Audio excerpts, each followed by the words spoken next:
Sarah Mitchell had been a nurse at the VA hospital in San Diego for 12 years. She'd seen everything: wounds from Iraq and Afghanistan, PTSD breakdowns, elderly veterans from Korea and Vietnam slowly fading away. She was good at her job, professional, compassionate but not emotional. She'd learned early on that if you got too attached to every patient's story, you'd burn out in months. So she maintained distance, did her job well, went home, until room 347. The patient was a Vietnam veteran. Name, James Porter. Age, 72. Admitted for complications from old shrapnel wounds that had never properly healed. Routine care. Change bandages.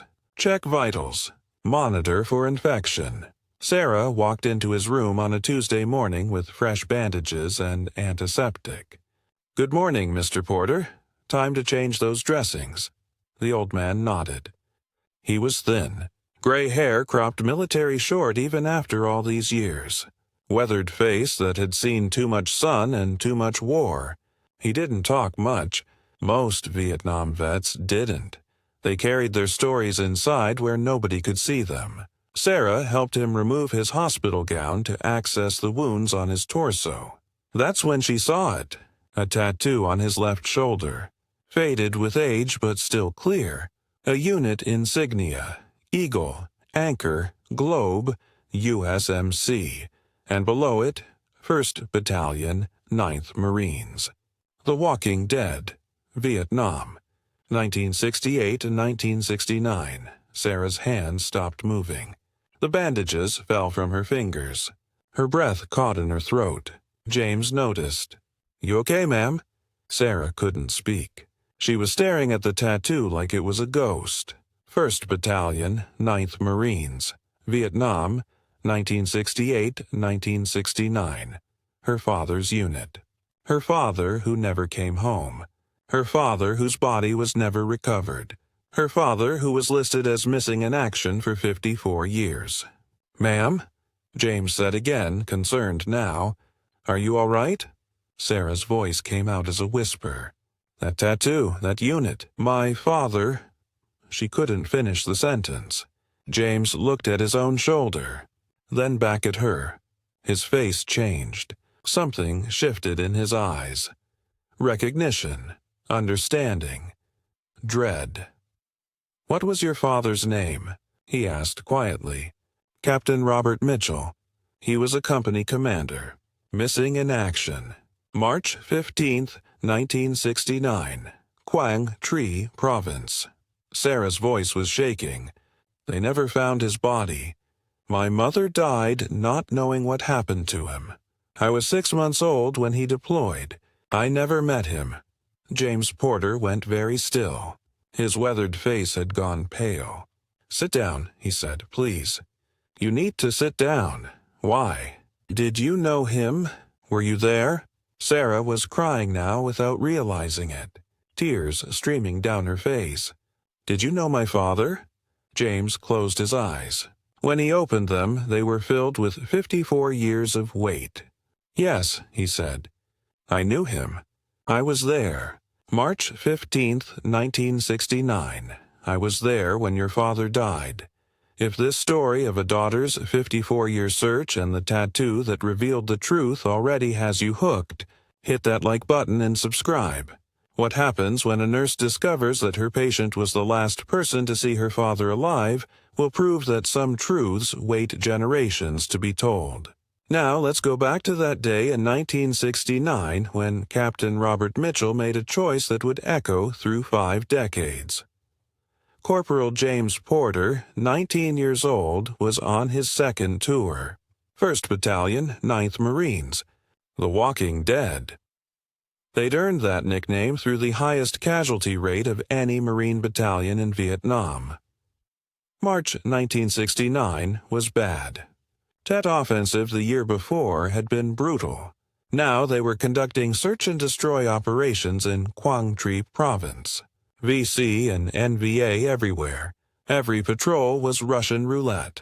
Captain Robert Mitchell commanded Alpha Company. 40 Marines. He was 28 years old. Annapolis graduate. On his first combat deployment, but already respected. He led from the front. Never asked his Marines to do anything he wouldn't do himself. Fair. Competent. The kind of officer who kept you alive. James had been in Mitchell's company for 6 months. Never had a personal conversation with him. Mitchell was the captain. James was a corporal. That's how it worked. March 15th started like any other patrol. Alpha Company moving through thick jungle, looking for enemy supply routes. The ambush came at 1100 hours NVA. North Vietnamese Army regulars, not VC guerrillas. Professional soldiers with automatic weapons, RPGs, and mortars. They'd prepared the kill zone perfectly. The Marines were cut to pieces in the first 60 seconds.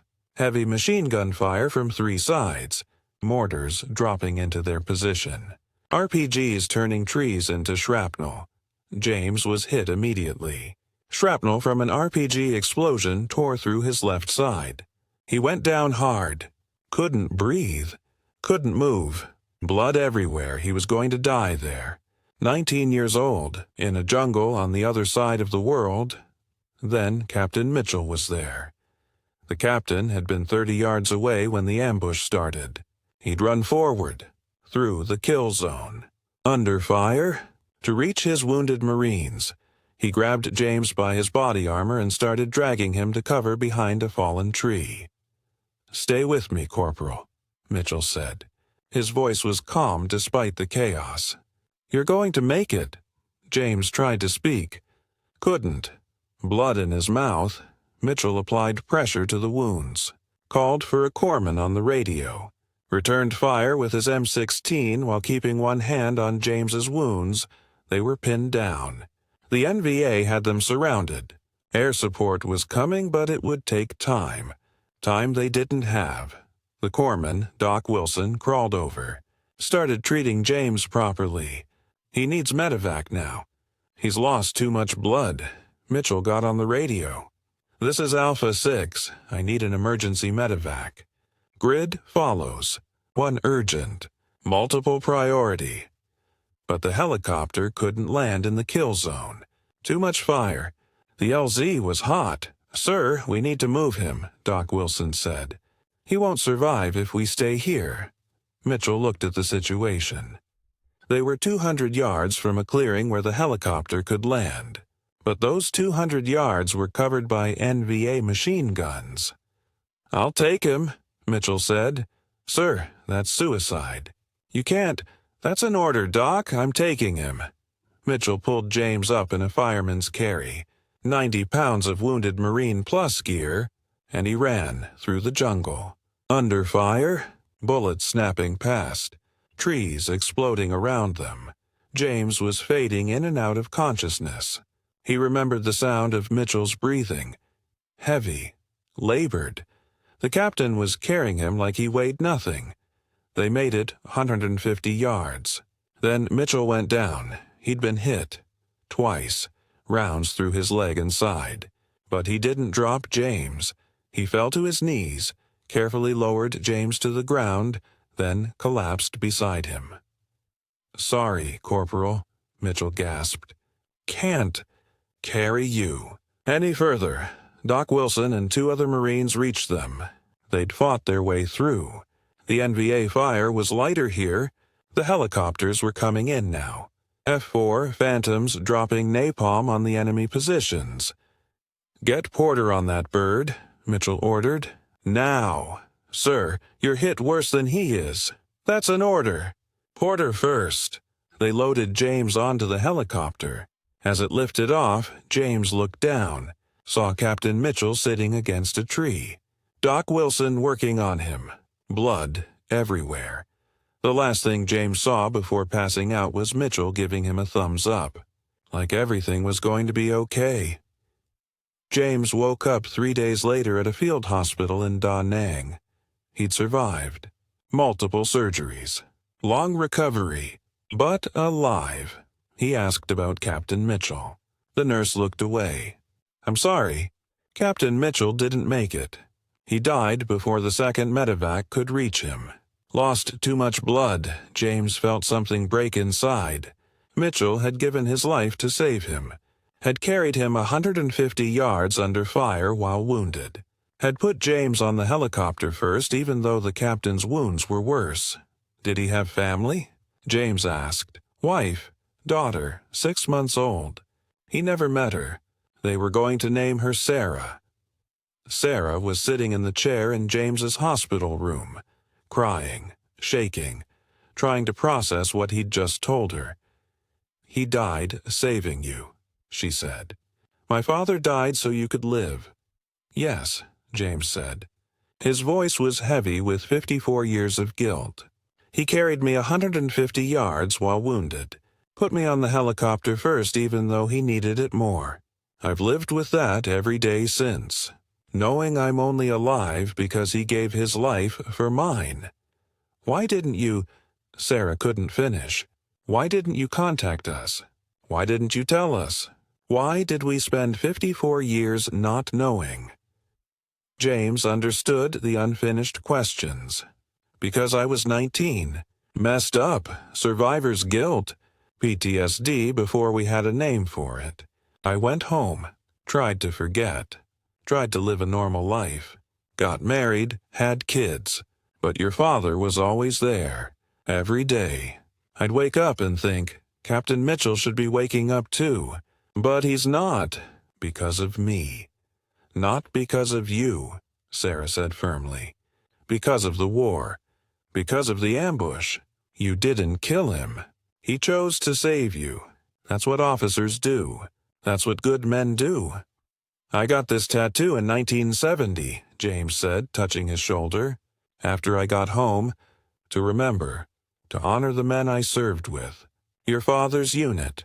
I wanted to carry them with me, but I never had the courage to find his family, to tell them what really happened.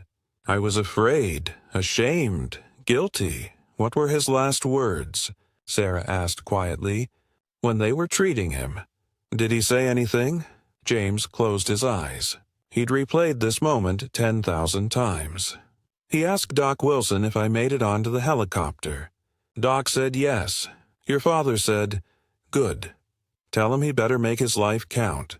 Tell him to live well. Then he said, tell my daughter I love her. Tell Sarah her daddy thinks she's going to be amazing. Sarah broke down completely, sobbing. 54 years of grief pouring out. Grief for a father she never knew.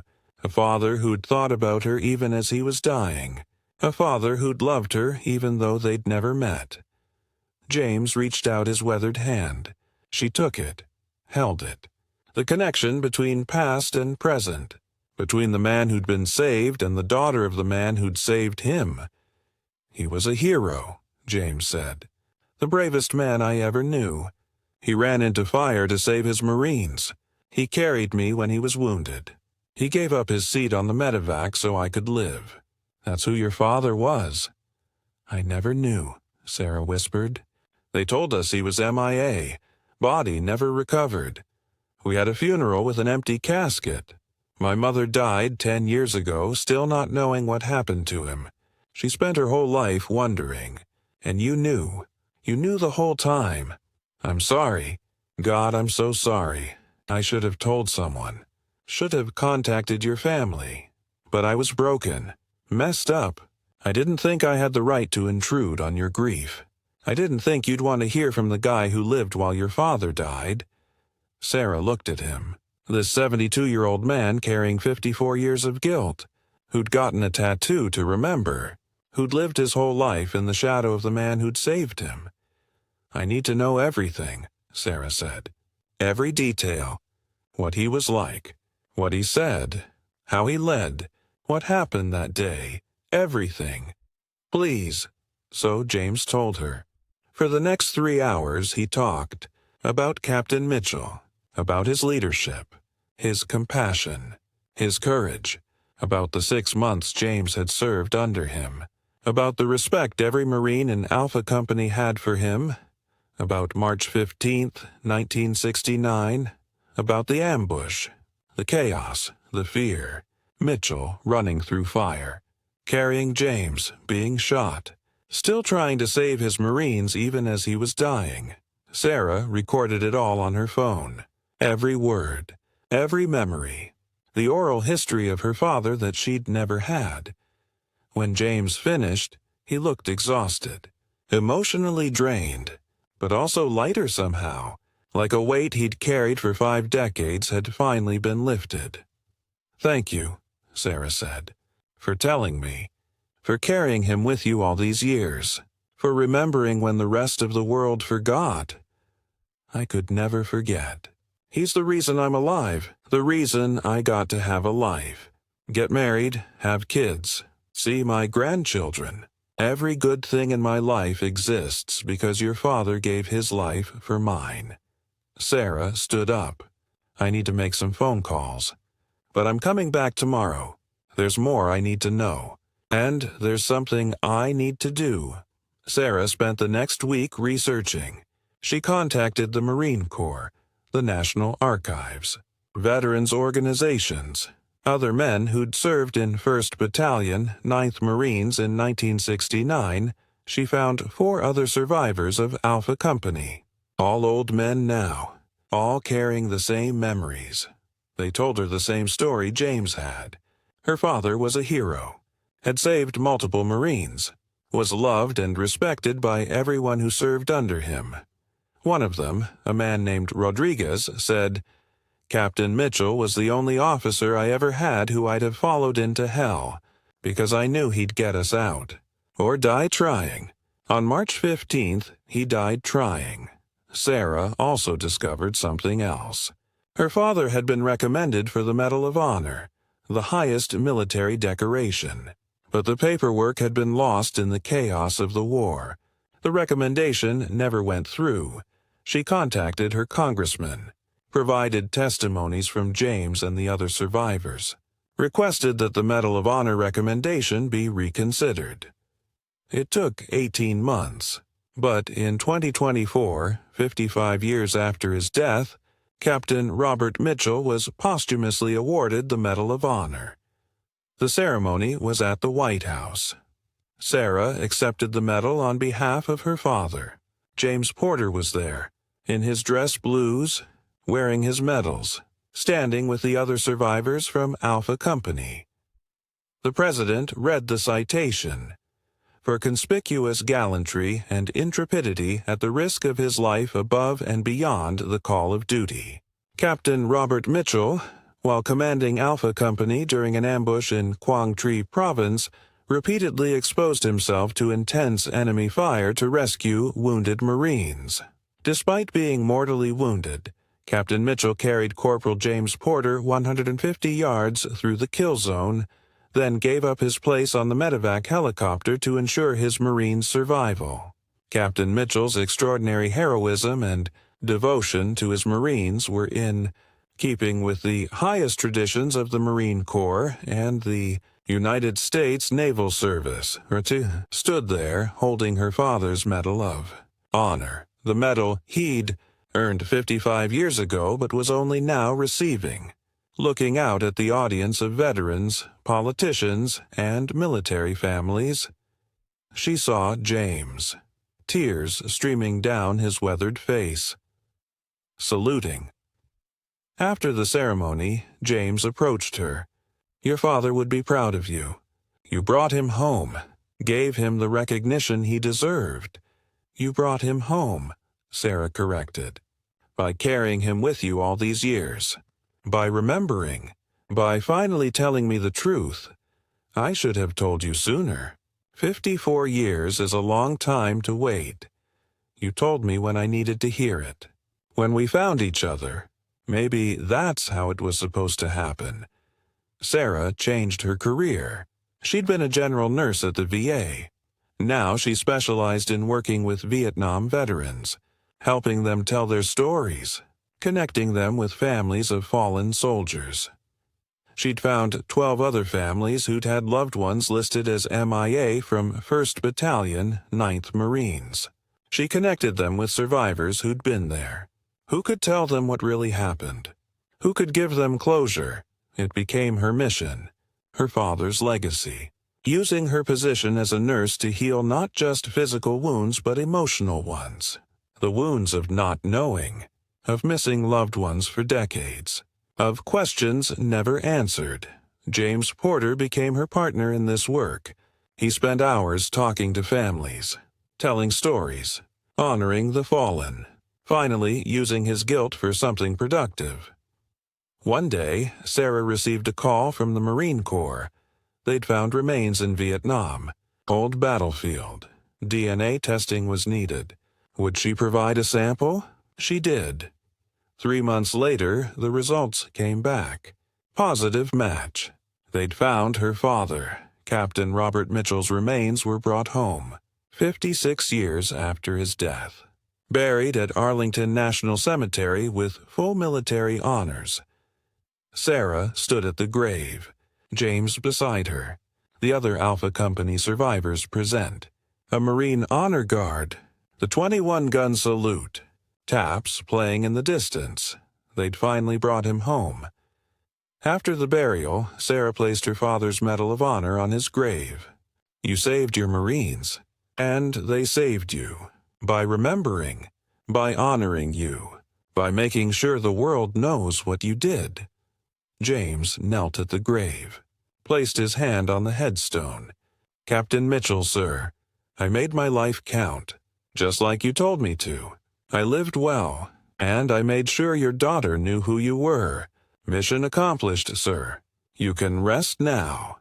Sarah opened the Captain Robert Mitchell Foundation, a nonprofit dedicated to connecting families of MIA soldiers with survivors who could tell them what really happened. James served as the director of veteran outreach until his death at age 75. He died peacefully. Finally, at peace with the guilt he'd carried for 57 years. At his funeral, Sarah gave the eulogy.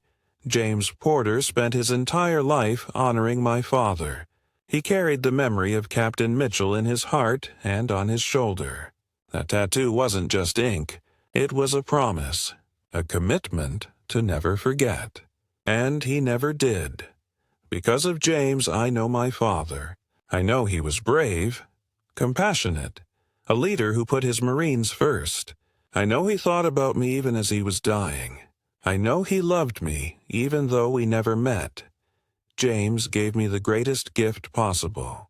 He gave me my father back, not physically, but in memory, in story, in truth. My father saved James's life in Vietnam, and James spent the rest of his life saving mine. By telling me the truth, by helping me understand, by being the connection to a man I never got to know. Sarah scattered James's ashes at Arlington, next to her father's grave, so they could be together again.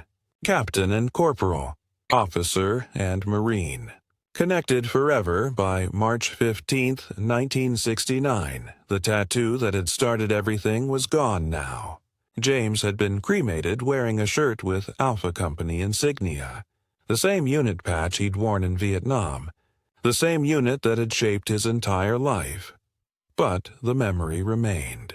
The story had been told, the truth had been revealed, and Captain Robert Mitchell, who'd died saving his Marines 57 years ago, finally had his story told by the people who mattered most, his daughter and the man whose life he'd saved.